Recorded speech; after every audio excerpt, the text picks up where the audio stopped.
Bedtime is supposed to be a happy event for a tired child. For me, it was terrifying. While some children might complain about being put to bed before they have finished watching a film or playing their favorite video game, when I was a child, nighttime was something to truly fear. Somewhere in the back of my mind, it still is. As someone who is trained in the sciences, I cannot prove that what happened to me was objectively real, but I can swear that what I experienced was genuine horror. A fear which in my life, I'm glad to say, has never been equaled. I will relate it to you all now as best I can, make of it what you will. But I'll be glad to just get it off of my chest. I can't remember exactly when it started, but my apprehension towards falling asleep seemed to correspond with my being moved into a room of my own. I was 8 years old at the time, and until then I had shared a room, quite happily, with my older brother. As is perfectly understandable for a boy 5 years my senior, my brother eventually wished for a room of his own, and as a result, I was given the room at the back of the house. It was a small, narrow, yet oddly elongated room, large enough for a bed and a couple of chests of drawers, but not much else. I couldn't really complain because, even at that age, I understood that we did not have a large house and I had no real cause to be disappointed, as my family was both loving and caring. It was a happy childhood during the day. A solitary window looked out onto our back garden. Nothing out of the ordinary, but even during the day, the light which crept into that room seemed almost hesitant. As my brother was given a new bed, I was given the bunk air beds which we used to share. While I was upset about sleeping on my own, I was excited at the thought of being able to sleep in the top bunk, which seemed far more adventurous to me. From the very first night, I remember a strange feeling of unease creeping slowly from the back of my mind. I lay on the top bunk staring down at my action figures and cars strewn across the green-blue carpet. As imaginary battles and adventures took place between the toys on the floor, I couldn't help but feel that my eyes were being slowly drawn towards the bottom bunk, as if something was moving in the corner of my eye. Something which did not wish to be seen. The bunk was empty, impeccably made with a dark blue blanket tucked in neatly, partially covering two rather bland white pillows. I didn't think anything of it at the time. I was a child, and the noise slipping under my door from my parents' television bathed me in a warm sense of safety and well-being. I fell asleep. When you awaken from a deep sleep to something moving or stirring, it can take a few moments for you to truly understand what is happening. The fog of sleep hangs over your eyes and ears even when lucid. Something was moving, there was no doubt about that. At first, I wasn't sure what it was. Everything was dark, almost pitch black, but there was enough light creeping in from outside to outline that narrowly suffocating room. Two thoughts appeared in my mind almost simultaneously.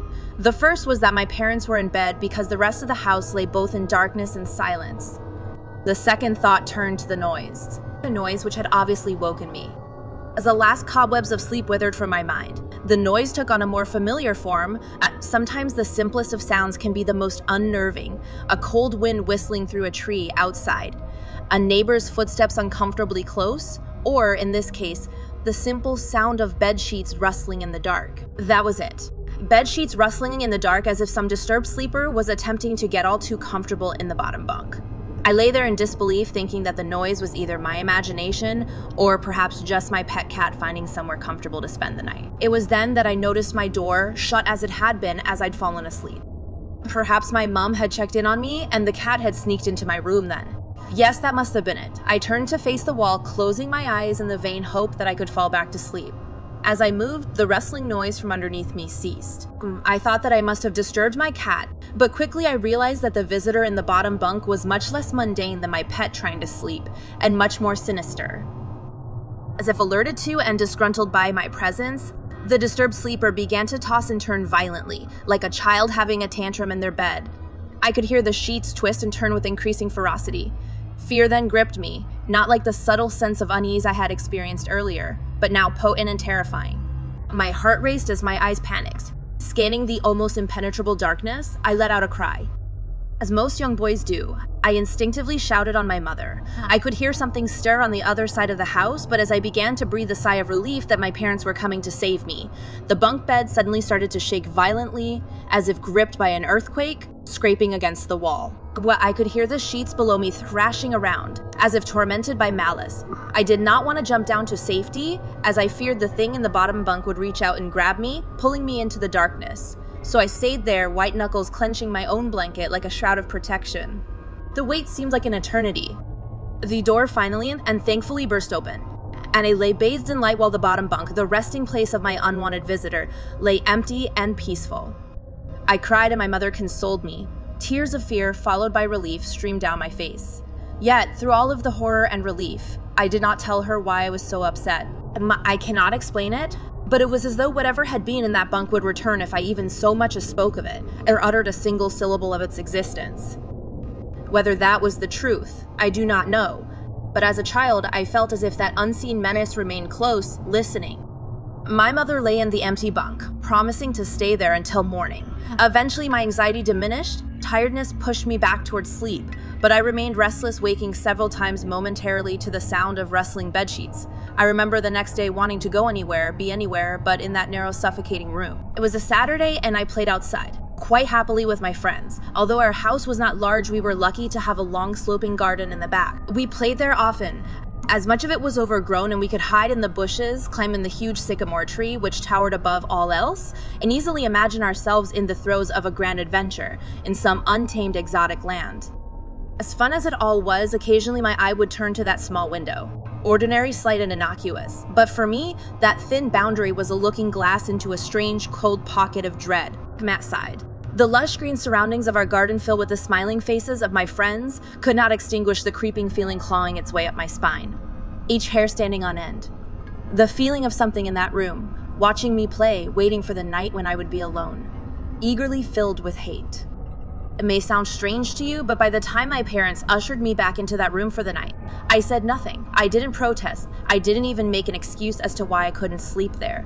I simply and sullenly walked into that room, climbed the few steps into the top bunk, and then waited. As an adult, I would be telling everyone about my experience, but even at that age, I felt almost silly to be talking about something which I really had no evidence for.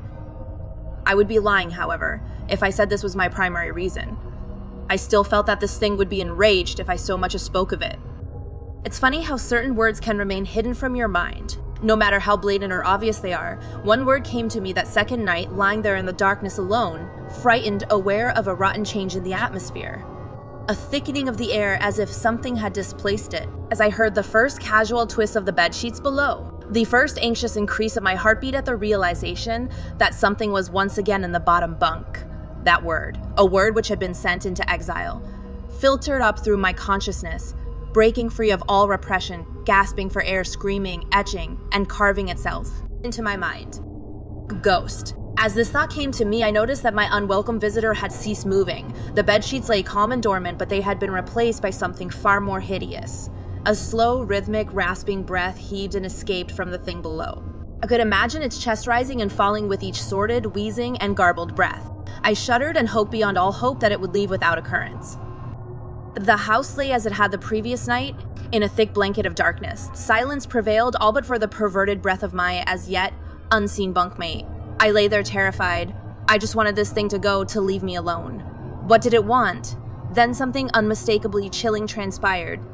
It moved.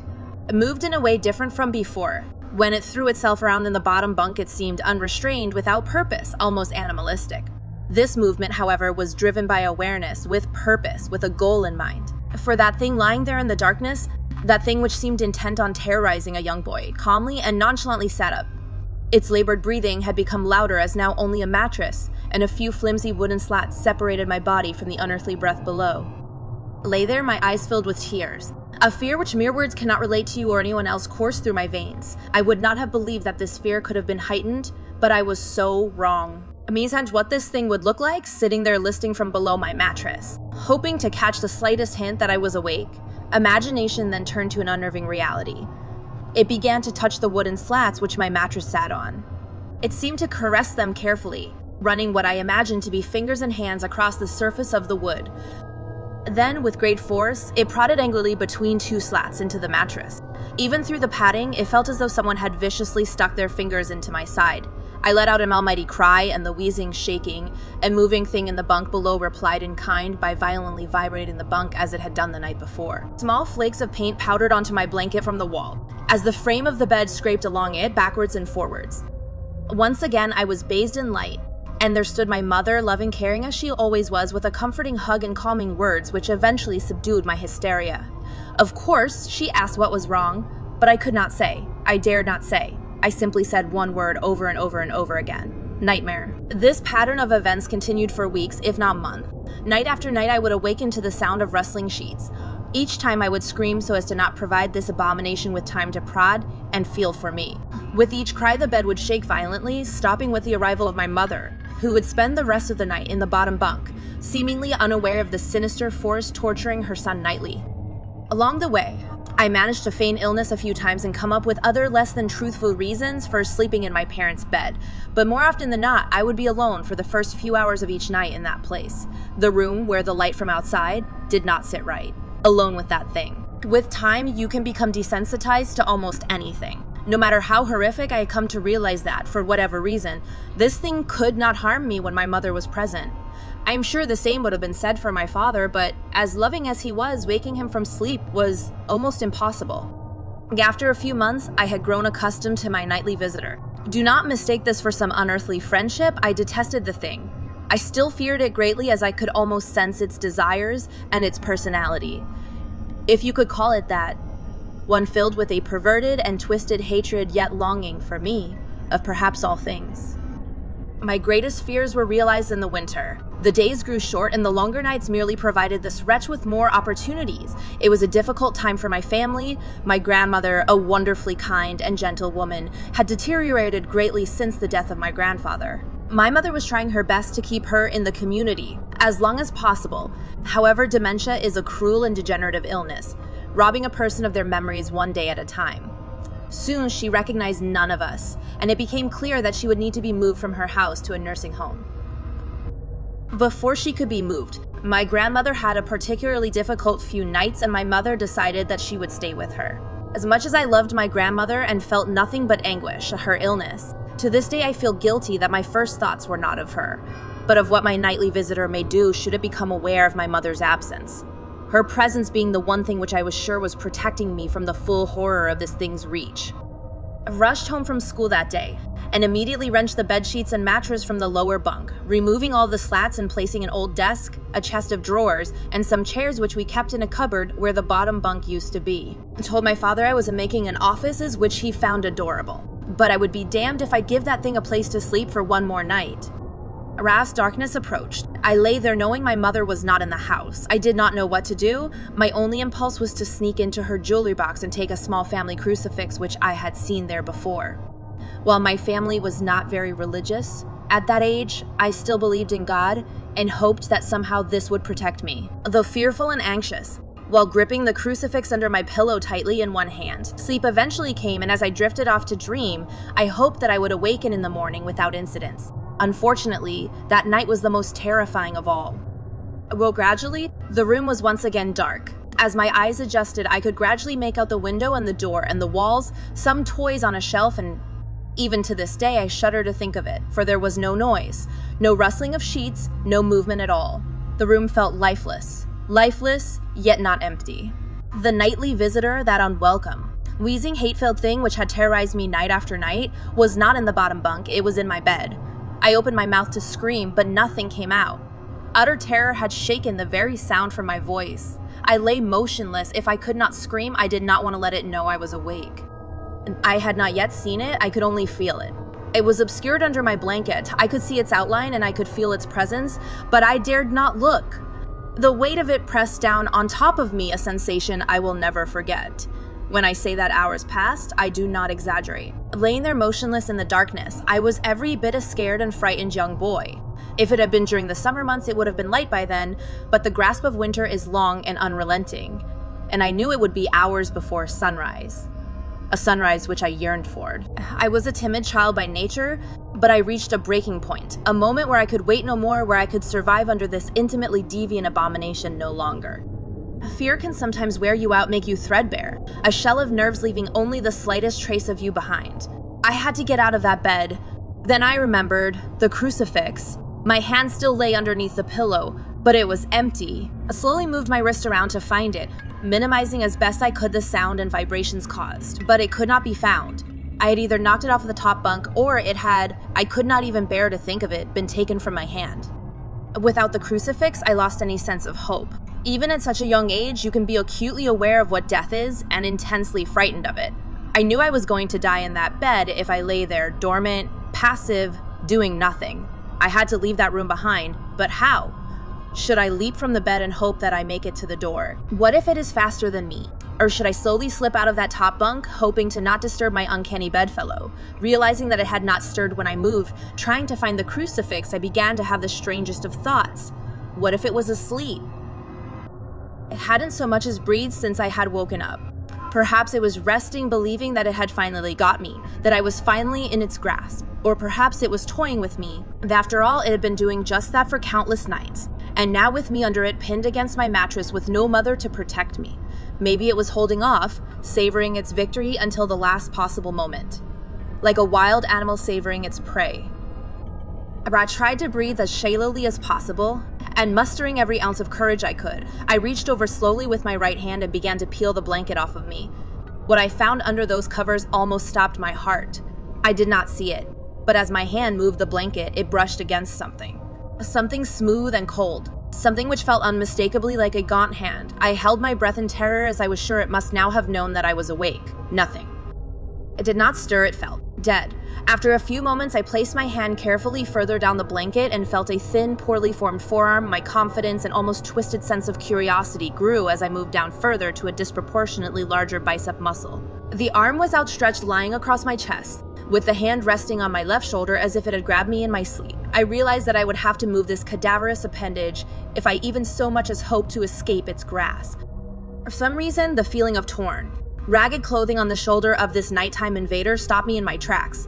The fear once again swelled in my stomach and in my chest as I recoiled my hand in disgust at the touch of straggled, oily hair. I could not bring myself to touch its face, although I wonder to this very day what it would have felt like it moved. It moved. It was subtle, but its grip on my shoulder and across my body strengthened. No tears came, but God, how I wanted to cry. As its hand and arm slowly coiled around me, my right leg brushed along the cool wall which the bed lay against. Of all that happened to me in that room, this was the strangest. I realized that this clutching, rancid thing which drew great delight from violating a young boy's bed was not entirely on top of me. It was sticking out from the wall, like a spider striking from its lair. Suddenly, its grip moved from a slow tightening to a sudden squeeze. It pulled and clawed at my clothes as if frightened that the opportunity would soon pass. I fought against it, but its emaciated arm was too strong for me. Its head rose up, writhing and contorting under the blanket. I now realized where it was taking me, into the wall. I fought for my dear life. I cried, and suddenly my voice returned to me, yelling, screaming, but no one came. Then I realized why it was so eager to suddenly strike. Why this thing had to have me now. Through my window, that window which seemed to represent so much malice from outside, streaked hope. The first rays of sunshine. I struggled further, knowing that if I could just hold on, it would soon be gone. As I fought for my life, the unearthly parasite shifted, slowly pulling itself up my chest. Its head now poking out from under the blanket, wheezing, coughing, rasping. I do not remember its features. I simply remember its breath against my face, foul and as cold as ice. As the sun broke over the horizon, that dark place, that suffocating room of contempt was washed, bathed in sunlight. I passed out as its scrawny fingers encircled my neck, squeezing the very life from me. I awoke to my father offering to make me some breakfast, a wonderful sight indeed. I had survived the most horrible experience of my life until then, and now I moved the bed away from the wall, leaving behind the furniture I had believed would stop that thing from taking a bed. Little did I think that it would try to take mine and me. Weeks passed without incidents. Yet on one cold, frostbitten night, I awoke to the sound of the furniture where the bunk beds used to be, vibrating violently.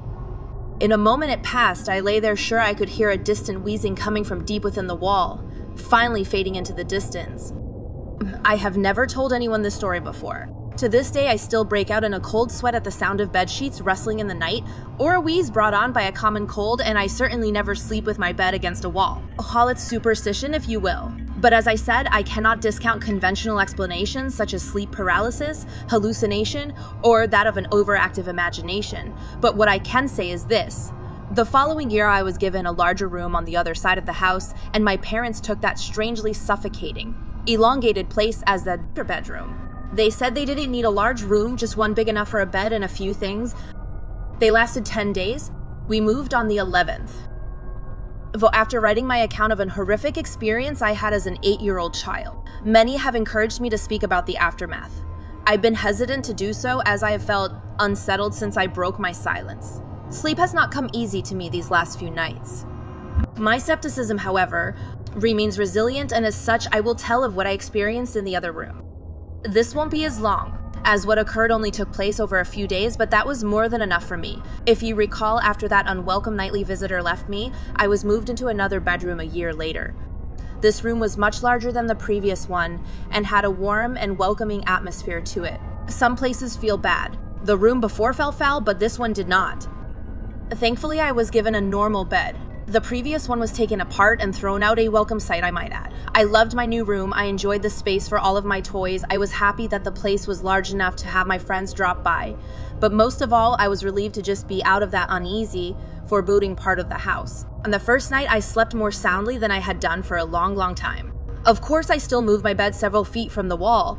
I told my mother that I and my friends liked to use the gap between the bed and wall as a hiding place when we were playing. I woke the next day feeling refreshed and relaxed. As I lay there watching some of my favorite cartoons on a small portable television, I noticed something odd. An old dark brown armchair, which had always been there, sat at the foot of my bed, large and looming. It was frayed and worn, having been given to us as part of a suite by my cousin, but it had been used many times even by then. The chair itself was not unusual, but what unsettled me was that I could have sworn that before I had went to sleep, the chair had been facing away from the bed. Now, in the cold light of day, the chair was facing me. I assumed one of my parents had moved it while I slept, probably looking for something which had been left there before we switched rooms. The second night was not as restful. It was around 11 p.m. and I could hear my parents' television from the other side of the house. The room was largely in darkness, the only illumination an orange hue drifting through my window from the streetlights outside. I lay there content, until I heard something quiet yet unmistakable. At first, I thought it was the sound of my own breath, exhaling and inhaling as I rested, but when I stopped for a moment, the quiet, almost inaudible sound of someone else in the room breathing in and out did not cease. It continued, rhythmically and without pause. I lay there in the darkness, but while I was still recovering from the terror instilled in me from my experiences in my previous bedroom, I was not entirely afraid. The breathing was so distant, and unlike the wheezing I had heard during my encounter with that thing on the wall, that I remained calm, and even at that early age, I believed that it was so subtle that it was probably my imagination playing tricks on me. Still, I took no chances. I stepped out of bed, walked across the room, and turned the light on. The sound had gone. I stared at that old worn armchair facing the foot of my bed, which was within reaching distance of where I slept, and turned it around to face the other way. And I had no real reason to do so, but something about it sitting there filled me with dread. The third night, I was not so fearless. Again, I awoke in darkness. Lying on my back, I stared up at the ceiling, which seemed to happily absorb the dim orange light from the street. The tree outside my window swayed in a calm breeze, casting a strange collection of improbable moving shadows across the room. I could hear nothing but the long and distant hum of the city's night traffic. Just as I began to drift back into sleep, I heard it. A creak from the bottom of my bed, as if something had moved or shifted its weight on the floor. I raised my head, peering through the darkness, but saw nothing strange. Everything sat as it had done throughout the day. Nothing was out of place. I cast my gaze across the room. Some comics on the floor, a few boxes which had still to be unpacked, the armchair unmoved, still facing away from the bottom of my bed. There was nothing sinister here. I was now fully awake, glancing over at my television, considering whether or not to enjoy some late-night TV. I'd have to keep the volume low, of course, as my older brother would hear it in the next room and no doubt tell me to switch it off. Just as I sat up fully in bed, I heard it again. A low creak accompanied by a sound. The sound of the slightest of movements. I looked again at the room. The dim orange shadows cast by the leaves hanging by my window now took on a more menacing form. I still saw no reason to be afraid. I stared at the chair at the end of my bed and saw nothing unusual about it. It's quite common for the mind to take a moment to fully come to terms with what it is seeing. It takes time to put the full horror of what is in front of you together into a moment of cold, bitter realization. Yes, I was staring at that old worn armchair in the dark, but what I was also staring at was the person sitting in it. In the dim light, I could only see the outline of the back of its head, the rest obscured by the spine of the chair. I sat motionless, staring, praying, hoping that my eyes were being misled by their surroundings. The slow creak of movement as it shifted in its battered throne chilled me to my very core. This was no mere trick of the dark. Then it shifted onto its right side. I knew what it was doing. It was turning to look at me. It was difficult to make out, for even in that room it seemed darker than everything around it. I saw what looked like a collection of long fingers slip over the crest of the chair, and then another. The room was silent but for the sound of this thing shuffling in its seat, and the crash of my racing heart. At first I could only make out the outline of its forehead, but then it began to rise up, revealing 2 pinpoints of light in the dark recesses of its deeply set eye sockets. It was staring at me. I screamed, and within a moment my brother and mother came into the room, switching the light on, asking if I'd had another bad dream. I sat speechless, barely acknowledging them, staring intently at the now empty armchair. I was only in that room for another few days before we suddenly. I saw nothing for the remaining nights, except for my last sleep in that room where I awoke to the warm air of something breathing into my ear. I jumped out of bed, turning the light on. The slow, rhythmic breath of something unseen remained, louder than before. I spent the rest of that night on the couch in the living room. 2 years later, I slept soundly in my bed, in our new house. There had been no other incidences, and I was sure I had left behind whatever strangers had plagued me in that little average suburban home. I was, however, left one parting gift. My tormentors, and in my opinion, the watcher in that armchair was a different entity to the thing in the elongated room, had one last surprise in store for me. Like an animal claiming its territory, I was not entirely out with their grasp. For one last terrifying moment, I felt the presence of those things. I lay there sound asleep, 2 years since those horrifying experiences. I was in the throes of a nightmare and suddenly happily found myself awake, safe and sound in my bed. The room was darker than usual. I breathed a sigh of relief as one does when waking from a nightmare. But the room was so dark. I could see nothing at all. As if something had snuffed out the light, I chuckled to myself, realizing that I must have pulled my blanket up and over my face while sleeping. The cotton blanket felt cool against me, but the air was a little too warm, almost stifling. Just as I was about to remove the blanket for some air, I heard it, for the last time I heard it, the rhythmic breathing of the watcher at the end of my bed. Fear gripped me, followed by anger and despair. Why could I not be left alone? I then did something most peculiar. I decided to speak to it. Perhaps this thing did not mean to harm me. Perhaps it was unaware of the terror it had caused. Surely a young boy deserved some mercy. As the breathing grew louder and closer, I began to cry. I could feel its presence on the other side of the blanket, its breath hanging over me like a stagnant wind. Through the tears, I uttered 2 words which surely would put an end to all of this. Please stop. The breathing began to change. It became more animated, quicker somehow. I could hear something shuffling next to me, standing close by. The breathing then moved, first back to the foot of my bed, and then slowly across the room, through the door, into the hallway, and then gone. Half crying, half elated, I lay in the still darkness, my face still covered by the blanket. You may consider this a victory of some sort, but I do not. If those things were real, I know now beyond a shadow of a doubt that their intentions were not misconstrued. They were twisted, filled with malice. I would normally never use such a word to describe anything, but it's as close to evil as I hope I ever come. How do I know that? I'll tell you how. Moments after that thing seemed to have left the house, something pressed forcefully down on top of me, pushing the blanket with great strength against my face. I could feel a large hand with long, thin fingers wrapping the covers around my skull, its nails imprinted upon me like razor-sharp ridges. I managed to slide down into the gap between the bed and the wall, quickly making my escape, clambering and screaming out of my room, waking my family. Make no mistake, that thing in the darkness tried to smother me to death.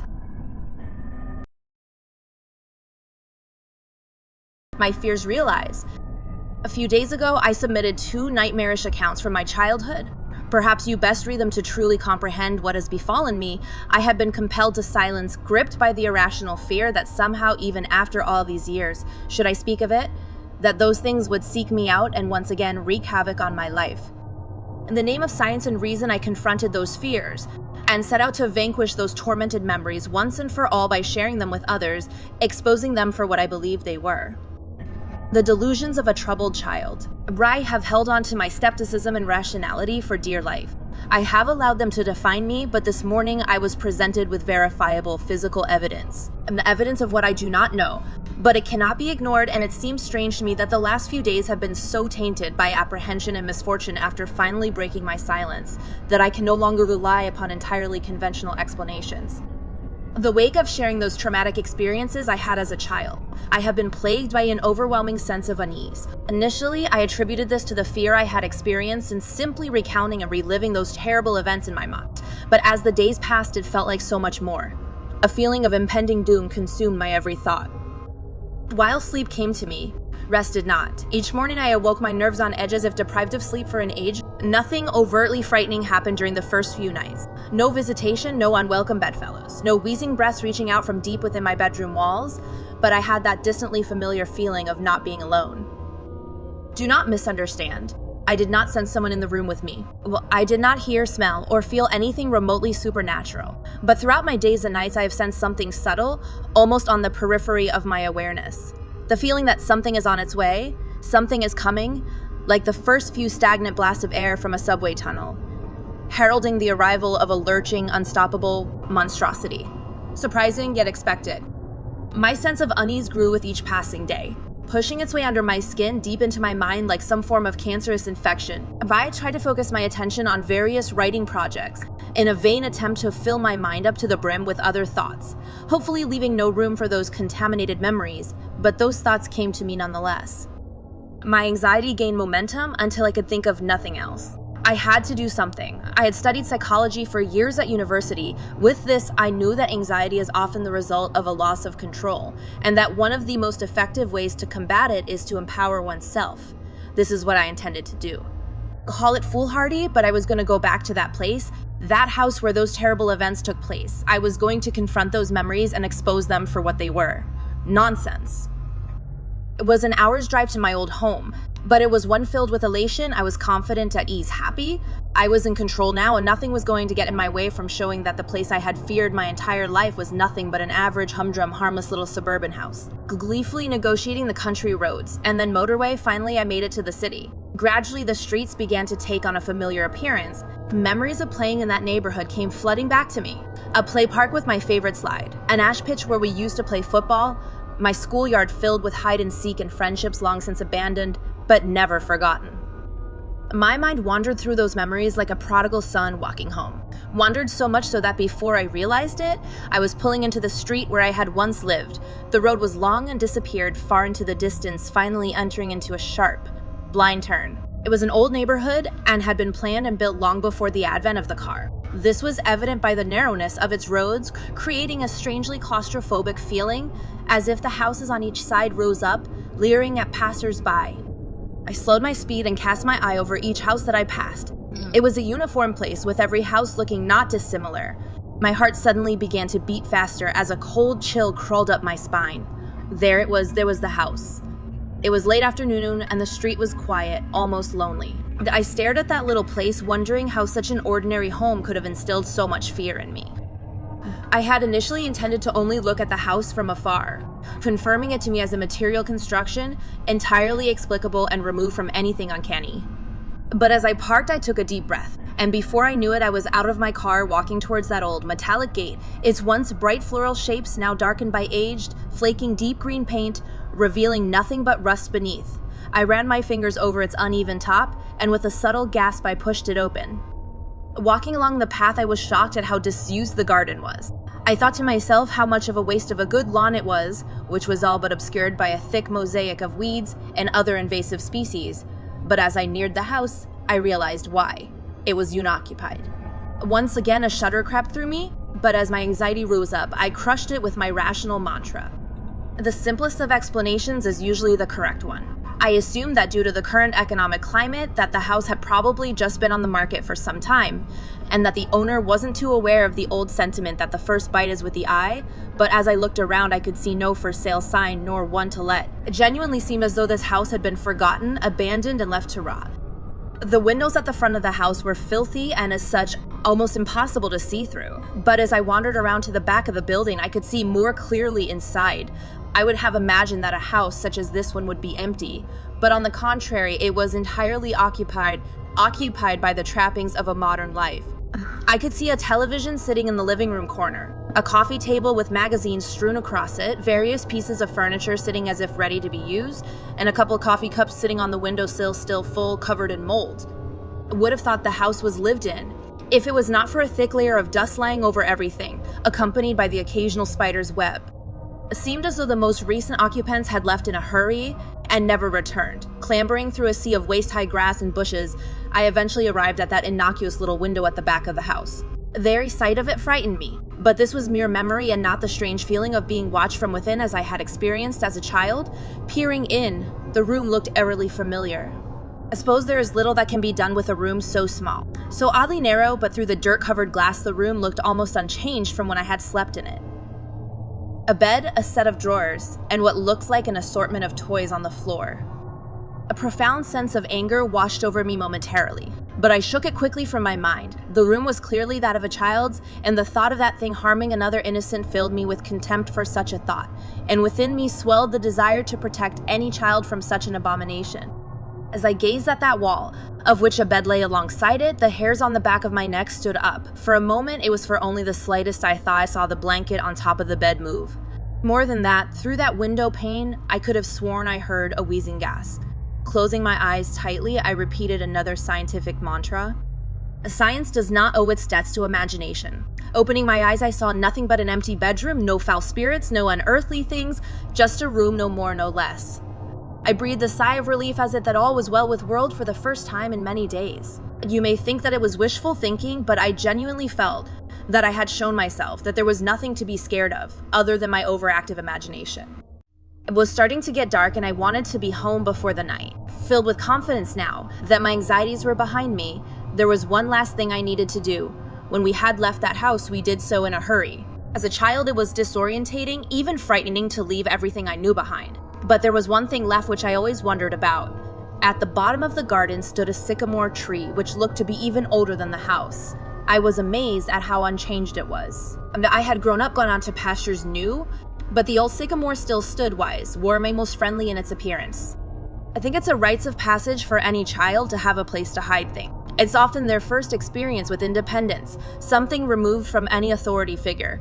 For me, my stash was halfway up the old sycamore. I'm sure I must have looked like a fool, but I happily and gleefully climbed the tree with abandon. The configuration of the branches had changed in places, but overall the happy memories of playing amongst the limbs of the old sycamore, of having a little piece of the world to myself away from everyone else, seemed vivid as it was remarkable how much remained unchanged.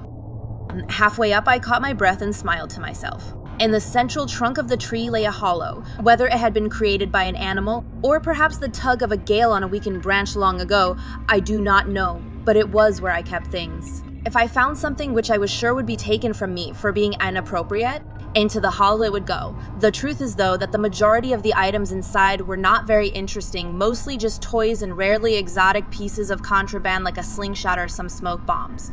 I had no reason to hide the toys, but when I was young it felt adventurous to have a secret. The hollow was dark and filled halfway with rotting leaves, no doubt deposited there from countless autumns. Nevertheless, I reached deep inside to see what remained. I couldn't believe it. I had found a toy that I had hidden there before we moved. All those years ago. I could feel the plastic in my hand. Its sharp edges unmistakable, but the leaves and darkness of the hollow obscured its view from me as I struggled to remove it from the thick, wet mixture of rotting leaves and rainwater. It seemed to be caught amongst a collection of small twigs. The reason I was so excited was that I knew when we moved that I had left one of my favorite toys behind, a small plastic First World War British soldier. It may not sound like much, but I had grown up on my family stories of my grandfather's adventures during both wars. And while he had passed away before I was born, I would often act out exaggerated versions of the stories with this small soldier in the role of the hero, my intrepid grandfather. At the time, I thought a hollow the perfect hiding place for a soldier. My delight, however, quickly turned to horror. I felt sick to my stomach, for as I pulled the soldier out, I realized it was not my toy, but something else entirely, stuffed into the back of the hollow amongst the sludge. And now in my hand was the skeletal remains of a small animal. The bone is crunched together in my grip as the few small flakes of hair, and flesh left unpetrified between my fingers. I almost lost my balance as the rotten and potent smell of death escaped through my moist grasp, invading my senses. I climbed back down carefully, dejected. There was nothing else in the hollow. My toy was gone, probably taken by another child during the subsequent years. What remained of the poor animal I buried under some loose earth in the garden. Left that place immediately. Despite my unfortunate encounter in the hollow, I still felt empowered, that I had actually plucked up the courage to revisit that place, to see how ordinary it really was, made me feel in control once more of my faculties. I did not at that time require anything other than a conventional explanation. I said goodbye to the old neighborhood, to that bad memory once and for all and began to make my way home. By the time I had driven onto the motorway, something had begun to filter through from the back of my subconscious. At first, I disregarded it, dismissing it as my imagination, but as the sun shone its last and dipped below the horizon, I sensed the growing of a compulsion in me. An idea which seemed to have been born and nurtured for no good reason, no rationale, no sound causal footing, but one which had to be followed at all cost. I must get home. I increased my speed, zipping sporadically between the slower cars on the motorway, looking in the rearview mirror, keeping an eye on what might be following. I had to get home. Again, I drove faster, constantly looking behind as if racing some unseen pursuer, 70, 80, 100 miles per hour. I tore along the road, I beeped, I yelled. The sweat lashed off of me. What was happening to me? Please just let me go home. White-knuckled, I finally made it off of the motorway onto the country roads which would lead directly to my town. The roads were narrow and wound around the now bleak and ominous countryside. Darkness seemed to blanket the road in front of me. I turned my full beam on and breathed a sigh of relief to see a bright light again. Even if artificial, the manic anxiety which had seemed to grip me on the motorway appeared to have diminished. However, I still glared into the rear-view mirror more often than I should have, just to make sure that there was nothing following me. What a ridiculous thought, to think of something chasing my car, to put myself and others in danger by speeding down a busy motorway. Madness. Still, madness or not, I had felt compelled to get away as quickly as possible, and even though I had managed to collect my nerves, the loneliness of the road I was on fueled my yearning for my own town, my own street, my own bed. Nervously, I traversed the web-like winding roads which seared through the countryside, feeling relieved at the first sign of a lamppost, of civilization, and of the boundaries of my town. I pulled up outside of my house, switching the engine off, and sat for a moment in silence. I had to stop all of this nonsense. The things coming out of walls, watchers smothering me at night, looking into someone's window like a prowler. All of this was lunacy. Tomorrow, I would start afresh. No more writing about my childhood experiences, no more reliving of dread-filled nights. Just getting back to normal, carrying out my work, spending time with my girlfriend, and most of all reaffirming my belief, faith, and confidence in science and rationality. Then the thing in the back seat leaned over, grabbed me by the shoulder, and breathed a foul, rancid breath from deep inside its lungs down the back of my neck. I scrambled for the door, my arms flailing around looking for the lock. Fear possessed me, shook me. A fear I remembered all too well, a fear from all those years ago, lying awake at night in that sickening room. The inside of the car had grown much colder, but that was nothing compared to the icy fingers burrowing into my shoulder. I honestly thought I was gonna die, that this thing would finally get its way after all this time. The door handle popped in my panic grip and I fell out of the driver's seat onto the pavement. For the briefest of moments, I thought I caught a glimpse of something in the back seat. Vague, the form of an old man, yet twisted and distorted, grinning from ear to ear. Luckily, there was no one around. As had there been, I would have appeared a mad fool, for the car was empty. I grabbed the keys from the ignition and booted the door shut with my foot, locking it for the night. I staggered down the path and into my house. I'm not gonna lie to you, but I drank myself to sleep last night. You may recall that I said I had evidence, actual physical evidence of something unnatural. You might be wondering what that evidence is. Well, I could say that it was the marks on my shoulder that made me shudder with fear, or I could tell you that my bedroom window, lying prized open this morning by what looked like claw marks, has left me dreading tonight or any other. But no, none of that scared me as much as what I saw today upon waking. Sometimes the most frightening of messages are the most simple. For lying on my chest as I awoke this morning was a toy soldier, the soldier I had hidden in that hollow all those years ago, returned to me as an adult, bitten in half. Something wicked this way comes. Last night was the most heart-wrenching and frightening of my life, so much so that I can barely bring myself to contemplate it. By now I will have submitted what occurred during my visit to that cursed place I once called home. A visit which heralded the return of my childhood fears. No matter what foul thing befell me then, nothing could have prepared me for last night. After waking up to the chilling sight of that toy soldier, bitten in half, I found that the window to my bedroom was slightly ajar. On closer inspection, it looked entirely as if the window had been prized open from outside. The latches were bent back, out of position as if subjected to an unrestricted, unbound brute force. From the outside looking in, I could see 3 indentations where the unwelcome housebreaker had used some kind of tool to leverage the window unnaturally away from its latch. What was peculiar about those markings was that they seemed to cut across the outside of the window frame, like an old uneven razor. unlike a crowbar or other implement which would have merely left a dent where it had been used as a wedge, to force the window open. Nothing had been stolen. I attempted to rationalize the markings on the window as human-made, and not claw-like as they appeared to be. The toy soldier returned to me so violently, I could not explain. My heart sank at the very thought of it. I knew it was a message, but it seemed to me to be more of a twisted joke, announcing the arrival of my childhood predator rather than something to be puzzled over or interpreted. I spent the morning checking each room of my house and its contents. Nothing was missing. I could only hope that whatever that fiend had been in the backseat of my car the previous night, that it had only wished to frighten me one last time and then be on its way. Perhaps its reach would be weakened so far from my childhood bedroom. It is all too easy for any sane person to persuade themselves that a traumatic event is something more benign, but in this instance I could not. That broken toy was not a mere joke, but a promise. A promise that it would return for what I did not wish to know.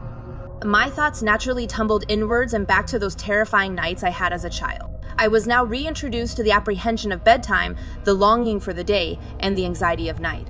Like an old and relentless enemy, my fear grew throughout the day, festering inside of me, leading to strange and ominous thoughts about the consequences of unwittingly bringing that thing home. Do not misunderstand me. My fear was not simply for my own safety. As a child, I believed that my nightly visitor was transfixed and consumed by wanting me, but I did not feel that my loved ones were in any danger. This, however, had changed. I did worry. This time I did feel nothing but fear for my loved ones, because you see, I do not live alone. My girlfriend and I moved in together over 2 years ago. I have caused enough damage now that I do not wish to speak her name and will simply refer to her as Mary. Mary and I had a happy existence, and in fact we were very much in love. This coming Christmas morning I was going to propose to her, but that beautiful moment has now been bitterly taken away from me by that rancid abomination. I knew that Mary would be home that evening. She works in events and promotion, and as a result is often away from home for days at a time, traveling around the country coordinating various conferences and exhibitions. Do not complain about this, as she and I both know that I am a solitary character, and that the odd few days of solitude normally do me good, allowing me to dive headlong into my writing, absorbing each and every word, undisturbed. Despite this, I always miss her. And with the events of the past week, reliving those torturous nights and then allowing them to return, I had missed her far more acutely than I had ever previously done so. She arrived at around 6 p.m. and I greeted her with a smile, a warm embrace, and a passionate kiss. I tried to hide my perturbed state of mind from her, but Mary knows me better than anyone I have ever met and immediately inquired, "What's wrong?" I tripped and fumbled through my words as I explained to her that I had written a story about my childhood and that exploring those dark and twisted memories had left me distraught. Mary has an incredibly caring nature, and she immediately laid her suitcase and bags on the floor, sat me down on our couch, and with her soft and gentle way, asked me to talk about the whole ordeal. But I couldn't mention this thing, this wretch which had now found its way to our home, an invisible and twisted invader which had been led there by my idiotic curiosity. At the time, I felt that she would think me mad, but now how I wish I had told her the truth. If there is one thing more damaging to a relationship than a lie, it is a half-truth. Not because it is deceitful, but because it is a corruption of the truth, perverted and abused to suit the teller's needs. I told her my half-truth. I told her about my story, that of the thing in the narrow room and the watcher at the end of my bed, but that is where the truth ended and a lie began. I deliberately and deceitfully mentioned that it was of course just my imagination as a child, and neglected to talk of my experiences of returning to the scene of those depraved crimes. Knowing that she would see the damaged window latch and claw marks, I spun my web as I told a grand tale about waking up to a burglar attempting to break into our house and having to chase them away. As quite the hero, I lied to her, and she showed me great sympathy and kindness for my deception. I was embarrassed by the truth then, and I am ashamed of my lie now. If I had been truthful, then perhaps we could have faced this menace together, but instead that thing took advantage of my dishonesty and put a wedge between us. The events of last night desecrated the most important thing in the world to me. Nighttime arrived in all of its bleakness and was unwelcome. I lay in the darkness, waiting. Mary was sound asleep next to me, each breath a soothing reminder of companionship. But despite my growing aversion to loneliness, I would have no sleep that night. I knew from experience that when my uninvited guest would show itself, it would do so with subtlety, increasing its grip on me with each visitation as if requiring time to build up its strength. a leech feeding on my fear for succor. My nerves kept me on edge, which fought back the oncoming onslaught of sleep admirably. In the end, though, biology won, and as my bedside clock lumbered towards 4 sleep took me. The relaxing blanket of nightly oblivion, anxiety washed away, my worries a distant memory, sinking deeper into the soft mattress below, and finally into a long sought for rest. Sleep, no matter how deep, is rarely all-encompassing, for as I hovered over the cusp of a dream, something began to bother me. Something invasive yet distant.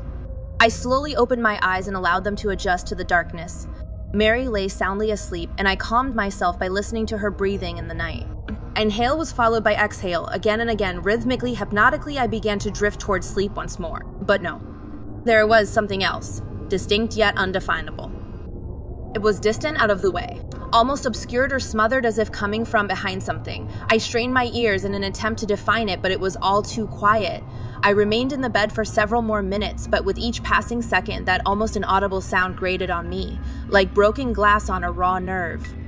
Sleep was now abandoned, and with much frustration, I decided to reluctantly investigate the source of the noise. I sat up in the bed and listened intently. It was unlike any other sound I had ever heard.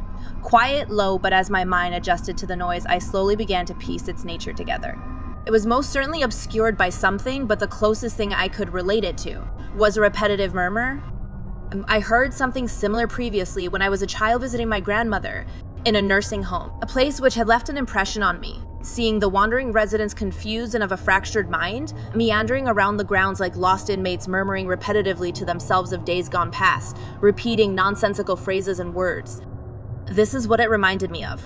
A continuous stream of indecipherable words uttered by someone in the throes of confusion. I turned to check on Mary, watching her chest rise and fall with each breath. Assured that she was undisturbed, I left the bed.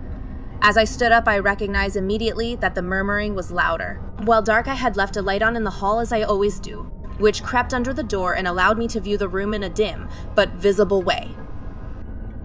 I looked around to see if anything was out of place, but the room appeared as expected. My mind elbowed back to that night as a child in the second room when noises could be heard from some unseen yet ever-present menace. I took a step forward, and as I did so, the noise once again grew in volume. While I was still at a loss in deciphering the words, I could now hear the character of the voice. It was old, scratched by age, with a harsh, guttural undertone to it. The words were being repeated at a frantic pace and seemed anxious, yet muffled by some unknown barrier. I was frightened, but I drew strength from Mary being in the room, and with a deep breath filled with trepidation, I took another slow and silent step forward, my bare feet cushioned by the cold floor below. Again, the voice became louder. I wasn't sure if I was imagining it, but I could have sworn that it had become more agitated as I drew closer. The next step I took shook me to my very core, for as that murmuring, garbled voice grew louder still, amongst the rambling, graveled sound of it, I heard a word which shot an icy shudder through my bones. A word to be feared. It spoke my name. Dear God, it knew my name. To me, it was as if knowing who I was somehow endowed that thing with an unlimited reach. That I may never be rid of it. That it could kill me at any moment. Something suddenly caught my eye, a movement accompanied by a ruffle of cloth. I knew now where that rhythmic, agitated voice originated. We know why it was muffled and difficult to decipher. I could now see it only a few feet in front of me. Standing behind the closed curtains, the moon was in its ascendancy outside, and while its glimmer could not entirely penetrate the thick cloth, it could barely and faintly outline the thing watching between my window and the curtains. I cannot now convey the strangeness which then overcame me. My anxiety and terror had heightened, but an unusual compulsion and untimely sense of purpose took me over. I had to see what it was. I took another tentative step towards the curtain. They swayed slightly as if caught by a breeze, but I could not tell whether the movement had been caused by myself or the hand of that thing hiding behind a shroud of cloth. I was now close enough to hear its labored breathing, the displacement of fluid at the back of its throat palpable with each inhalation. This was it. I was going to confront this monstrosity from my past, this tormentor of children, this coward. Raising my right hand slowly, I accidentally touched the fabric of the curtain, causing a subtle ripple which parted the DM momentarily. I gasped through that temporary slit. Only for a moment I saw it. My God, how can I describe what was standing there even now? I closed my eyes and wished that I could erase it from my memory. It shivered and shook as it continued to murmur, repeating some indecipherable phrase, sounding like a bizarre mixture of numerous languages. Its emaciated skin stretched over an unnatural frame of brittle and prominent bones. vertebrae, ribs, and other inner workings almost protruding through its paper-thin, pale, languidly pink, and almost bruised-looking husk. Malnourished as it appeared, the stomach was distended in places, and its bony appearance did nothing to diminish the feeling that it was capable of exerting itself with brute, perverted force on any of its victims. Sickness swelled in my stomach. A tainted, offensive smell filled the air, and as it murmured and whispered in the darkness through what sounded like broken, fractured teeth, I could not help but feel pity for this wretch, quivering in the night as if victim of a long starvation. I quickly came to my senses and realized that this thing was not to be pitied but feared, not to be understood but exposed. It was not shivering because it was cold. It was shaking with excitement like a drug addict anticipating their next dose. Standing there contemplating what I had just seen between the curtains, I once again prepared myself to remove its shrouded, clothed protection and to reveal it for what it was. A cold-hearted vandal, a prowler of the worst kind, a deviant festering in its own delectation. As I once again raised my hand to draw the curtain, something caught my attention. Its incessantly confused gravelly and inarticulate whispers squeezed through that broken mouth and uttered the three most terrifying words I have ever heard: "Look behind you." A cold breath slid down the back of my neck. Momentarily I froze, but love is a powerful motivator. Had I been on my own, fear would have taken me, shaking any possibility of resistance from my mind, but with Mary sleeping soundly in the same room as that thing, shielding someone I loved from that wretch was my only thought. I turned around slowly, and as I did so, I could hear a wheezing, gasping, groaning for air. At a quarter turn, I could smell its breath. The stench of death hung in the air, plague-like and foul. Then I heard another voice. It was not that horror in the darkness, but Mary. She let out a scream which startled and distressed me to my very core, a scream which will haunt me for the rest of my days. I turned quickly and laid eyes on it, but it wasn't behind me. It was on the bed. It writhed and rasped, wheezing in delight, its bony spine curved with the anguish of countless years protruding through a ragged, torn piece of cloth which hung loosely over its torso in a vain attempt to appear almost human. But was it human? Had it once been human? Or was it something so vile, so despicable, so utterly and sorrowfully contemptible that no man or woman could ever attempt to quantify or understand it? I sprung forward towards it, grabbing, hitting, pulling at that thing with every ounce of my strength, its loose skin slipping through my hands. It squeezed and forced Mary's face into her pillow with glee, as its other limbs arched and contorted, tearing at her nightdress, running its long, starved fingers over her naked body with its sordid caress. Mary's screams were muffled by the pillow as I began to fear that she was being suffocated. I shouted, I yelled, I pleaded with that thing to leave her alone, to take me, to do anything it wanted, but that only served to animate the fiend to even greater depths of depravity. It was hurting her, cutting her, my beautiful Mary. Suddenly it stopped attacking her, but it still kept one of its brittle, gangly, and gaunt yet weighted hands on the back of Mary's head, pushing her face further into her pillow. I had my hands around its putrid neck, trying as best I could to strangle the beast, but my efforts were in vain. Its scrawny frame belied its overpowering strength. I watched in sickly disbelief as it began to run its cadaverous fingers through Mary's hair, slowly and almost with affection. And I could now hear the twisting and cracking of bone, the popping of cartilage, the snapping of tendons. Thank God it was not coming from Mary. I was now on its back with my arm wrapped around its throat and my chin rubbing against the abrasive skin of its shoulder. As its spine dug sharply into my stomach, it twisted its head in an entirely inhuman way. Its neck clicked and groaned under the strain with every arthritic movement, as if hindered by 1,000 years of rigor mortis. It was now looking at me. I have heard it often said of some people that they cannot see the forest for the trees, but now I truly appreciate that sentiment. So close was I to its black, icy stare that I could not take in its surrounding features. I increased my grip. I swore, I screamed. I would have torn its throat out if I could have. But it was all in vain as it continued to run its scrawny fingers through Mary's hair nonchalantly while looking at me. And I don't think I will ever truly recover from the sound which seeped out, through what I assumed to be its approximation of a grin. A wheezing sigh, a grunt, something which sounded very close to a sinister, otherworldly laugh. As its face touched mine, its eyes stared deep into me. Not even my reflection was returned, two looking glasses into a sanctuary for the dark, devoid of light, happiness, and love. It was staring as if it wished to say something, as if it was trying to communicate a simple idea to me. Malice, with a wrenching stutter and violent movement. It tore an entire fistful of hair from Mary's head, leaving behind it an open wound. Then it was gone. Mary did not scream, she merely whimpered. I turned the bedside lamp on, but no words of care or sympathy could console her. She wept uncontrollably. The bed was soaked in blood which had seeped out from the numerous scratches on her back, and the large cut where an entire section of her hair had once been. I hugged her, told her that everything would be all right. Then she looked at me. Looking at her tear-filled eyes, I knew what she thought immediately. She thought I had attacked her, that I had done those terrible things to her. Of all the experiences I have had, the look of betrayal, disgust, and contempt on Mary's face will remain the most painful. She is gone. After composing herself, she gathered up some things and left. I tried to explain, I tried to tell her everything that had been happening, but she would not listen. Who would believe such a preposterous story? She simply said that she would not call the police, but that if I ever attempted to contact her, she would do just that. Her. I was the aggressor, not that thing. As she left, she turned to look at me one last time and then burst into tears. I know now that I have lost her forever. The woman I love more than anything on this earth thinks I am a violently hideous human being. If only she could understand that whatever did this, that it was not human, and if it ever was, it had long since abandoned that nature. It's 5 a.m. when Mary left me. It's 9 a.m. now.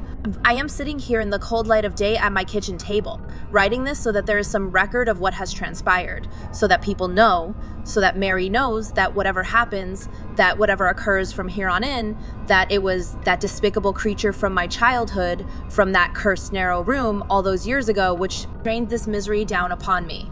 Upon us.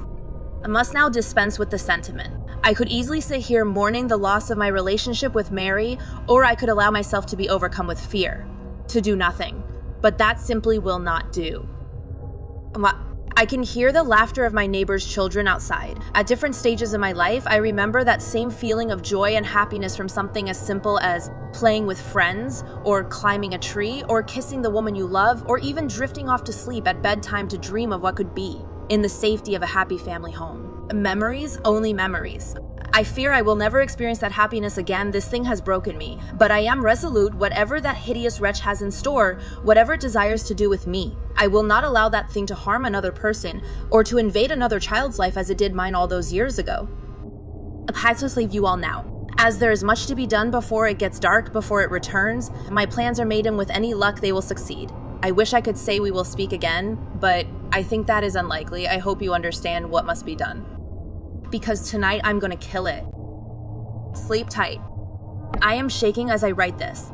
I was released by the police less than 2 hours ago, and I am compelled to record the events of the past day and night as quickly and as accurately as possible.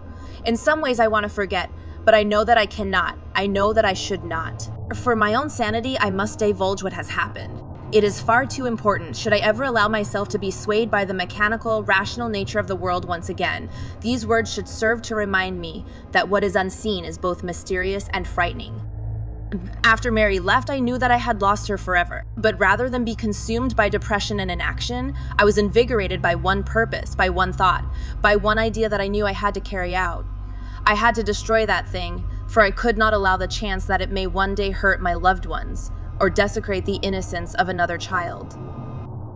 I also knew that I faced death, but feeling that I had already lost everything, that was a small price to pay.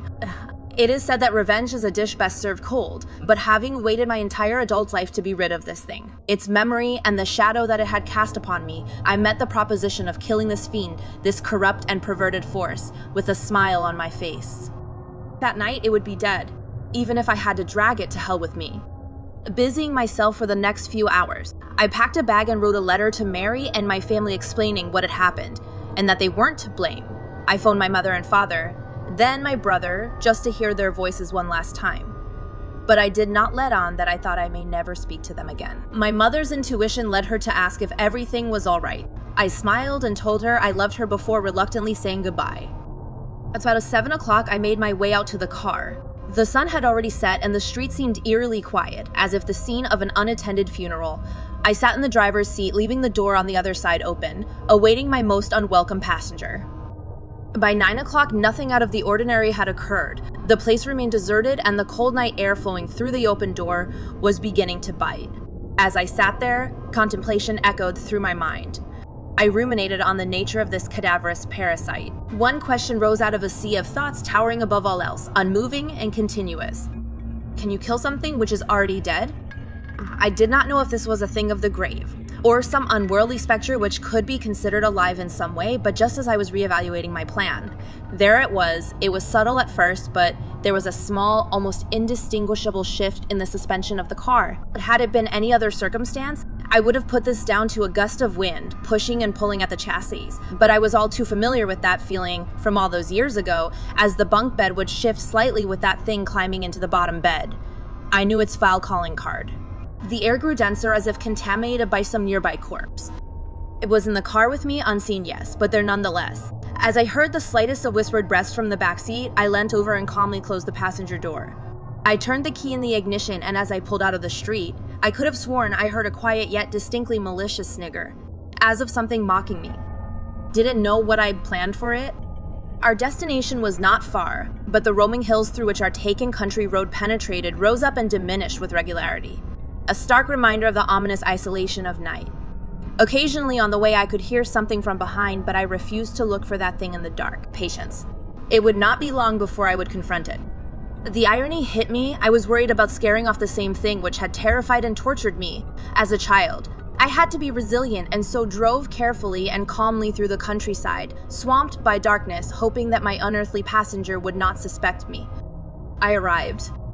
The wheels of the car struggled and slid on the undergrowth as I headed off of the narrow country road. The landscape had opened up, and as I looked at the broken and rotting trees around me, I felt that it was fitting to come to this bleak place in the cold night to destroy that bleakest of things. The land suddenly came to an abrupt end. A cliff edged out from an old quarry looking deep into the black waters of the lake below. The cliff edge was relatively flat and had in fact at one time used a road which had subsided into the lake decades earlier. The local kids would tell stories about the vengeful ghosts of those killed during this subsidence, but they were just stories. Or perhaps they weren't. In the past, I would have disregarded such tales, but who would believe mine if I told it to them now? I switched the engine off and parked several meters away from the cliff edge, switching off any lights and composing myself for what would come. I sat in that car for what seemed a lifetime, the only company given to me by the occasional splash of water against the cliff below. I waited. This thing was smart, of that there was no doubt. It had toyed with me, relishing the pain and torment it had caused as only something of a coldly frozen intellect could. For this reason, I knew it would suspect me, and perhaps even flee if I brought the car too close to the cliff's edge. I had to wait for it to attack, let it feed, let it revel and gorge itself on me. Perhaps then it would not notice as I slowly plunged the car into that dark, icy water below. I was going to drown the bastard. But hence, I had appraised the potential consequences in my head and reasoned that there would be a singular moment where I would have a slim opportunity to escape from the car just before it reached the edge. Mary and I used to go there occasionally, a place to be together away from everything else, and it did not look nearly as stark during a summer's day. I therefore had the place in mind and knew it well. The drop was at least 30 feet to the depths below, and I did not want to be in that car, as it hit the water nor trapped inside with that abomination. I waited. Then I heard it, slowly at first and then increasing in rate and volume, a rasping, wheezing breath from behind. Strangely, it sounded more labored than before. Each breath a struggle, filled with fluid, rotten and decayed. A shiver ran up my spine. A rank, foul smell began to fill the air. The breath drew closer from behind. My heart began to race, beating hard and fast, as I looked up and saw the windscreen begin to ice up from inside. I could see my breath, a natural thing indeed, but what was unnatural was the breath visibly moving across my face from the side. I turned slowly. I wanted to cry. I wanted to leave, run into the night, but I had to stay. I could not allow it to escape. It was sitting in the passenger seat. I was staring at it and it at me. Hunched over, covered by darkness, contorted, gaunt. Hands seized as if fighting rigor mortis, it slowly moved towards me. One bony leg cracked and groaned as it slid over my lap and onto the other side. Oh God, it was sitting on me. It pulled itself in close to me and through a shard of light provided by the moon. I saw its face. Skin hung from its jagged features. Glassy eyes stared deep into me as its grin spread up through its face, unnaturally wide as the result of its half-rotten flesh, exposing the rotten muscles, broken teeth and sinews of its rancid smile beneath. Pulling closer, it opened its mouth, revealing a wet and putrid tongue, which could be seen through part of its missing jaw. Wheezing, breathing heavily, a foul stench, which stung my eyes and filled my mouth, elicited a response from me as I retched, my body attempting to expel its poisonous fumes, and as I did so it stopped for a moment and then cackled to itself. Happy content. Staring into its icy cold eyes, it yet gave the impression of an afflicted and increasingly weak old man. I was still incredibly strong, but it seemed as though it had lost some of its potency. Perhaps leaving that elongated room had somehow affected it. Its long protruding fingers caressed my face, and then, as a show of intent, it stuck one of them deep into my shoulder. I screamed as it bent and twisted inside of me, the rotting fiend moving its finger to cause the maximum amount of damage and pain that it could. As it did so, its other hand slid down against my body. It touched me. It was time. With my free arm, I turned on the ignition, and though my shoulder was still pinned to the seat, I managed to fight through the pain, put the car into gear, and took off as fast as I could. The creature flailed and screamed,